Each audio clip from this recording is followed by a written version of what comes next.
Master the infinite dynamics of your business. For the purposes of the members who haven't done this, I spent several hours doing it myself 2 days ago and last week. If you go to Google CN and also go to google.com and ask the same or put in the same phrase or word, you get two entirely different outcomes. And if you put in Tiananmen Square and go to google.com, which is obviously what's available to every one of us here, you get pictures of the atrocities that were committed in Tiananmen Square against peaceful protesters. And let me just say parenthetically, I mentioned at the outset that I've had a number of hearings on human rights issues in China. One of those hearings was when Chiu Ha-tien, who is the defense minister of the People's Republic of China, came and visited, got a 19-gun salute by the Clinton administration, which I thought was inappropriate. But he said at the Army War College that nobody died at Tiananmen Square. Well, at home he's used to getting late with that kind of disinformation and those kinds of big lies. But immediately he was challenged by many of us. I convened a hearing 2 days later, right here in this room. We had several people who were on the square that day, including journalists and activists, including one who's in the room right here today, and Time Magazine correspondents.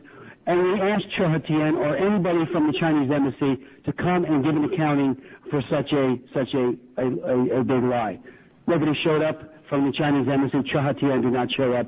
But it underscored to me that at home they're used to getting away with it. Abroad, they need to be challenged because obviously many of us who followed those occurrences knew that there was a different set of circumstances, and the truth was entirely different from what was represented. You go to Google.cn and you get pictures of people in Tiananmen Square smiling, wonderful pictures of the square. But you don't get pictures of what really happened that day. Some days, Mr. Schrader said a moment ago, there's a handful of political sensitive requests. Well, they are in many ways all important. Has to do with the Falun Gong, China human rights issues, the use of torture, which I said to the previous panel under Manfred Nowak, and he's just the most recent person to report on it, the UN rapporteur, special rapporteur on torture, and he says it's widespread.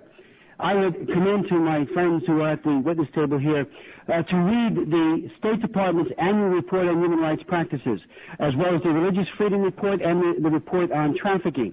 It paints a horrific picture of systematic human rights abuses in China, which the question is, are we enabling or are we providing some kind of counter to it so that the flower of the generation, those students and young men and women who aspire to nothing but human rights are not put into prison, but instead are lifted up and hopefully get an airing of their concerns.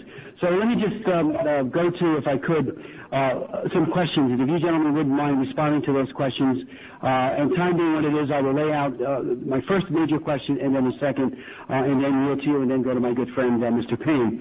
Harry Wu, who is the great survivor of the Laogai, spent 19 years in the Laogai, and again in the 1990s was able to assemble 6 survivors of the Laogai right where you sit.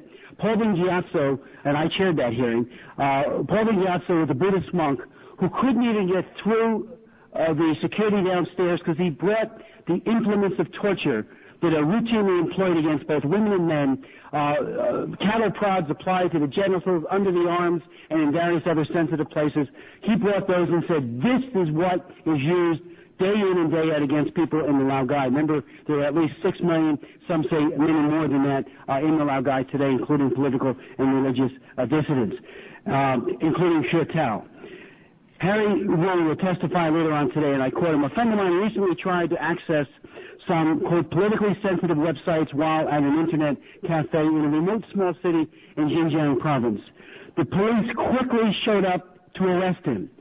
I don't know who supplied the technology enabling the police to track my friend's internet surfing, but I'm pretty sure the U.S. technology was involved. He goes on to point out that Golden Shield, which monitors Chinese civilians, had an assistance from Intel, Yahoo, Nortel, Cisco Systems, Motorola, and Sun Microsystems, and he says the Golden Shield project would not have been possible without the technology and equipment from these companies. So my questions are, exactly how does the secret police track Internet users, email, searchers, sites, and does your technology of your respective countries and presence in China in any way enable or assist the Chinese police in this endeavor? Secondly, and this might be more to Yahoo, but the others might want to provide an answer as well. How does the secret police monitor Yahoo emails? Do they have access to your files, your cyber files, and to private information? How many times do the police request information that is in your files? Is it routine? Is it every day? Do they have some automated way of just doing it without even making the request? Do you ever say no? Are there circumstances that would around which you would say no and say we're not going to provide the information? This is a political prisoner or a political personage. We think that the nature of this request crosses a line. We don't just say yes to everything. Are any of the names among the known cyber dissidents and journalists? Reporters Without Borders suggests that I think it's 39 cyber dissidents and I forget the number of journalists, but large numbers. But as I said, and I'll say it for the third time, many of us believe that's the tip of the iceberg. Have you ever tried to cross-reference any of those who are now in the Laogai or in jail somewhere else with those requests that were made to any of your respective countries? With regards to Google and Internet filtering, who decides and how often and where what is now going to be blocked? What bureau within the People's Republic of China does the blocking?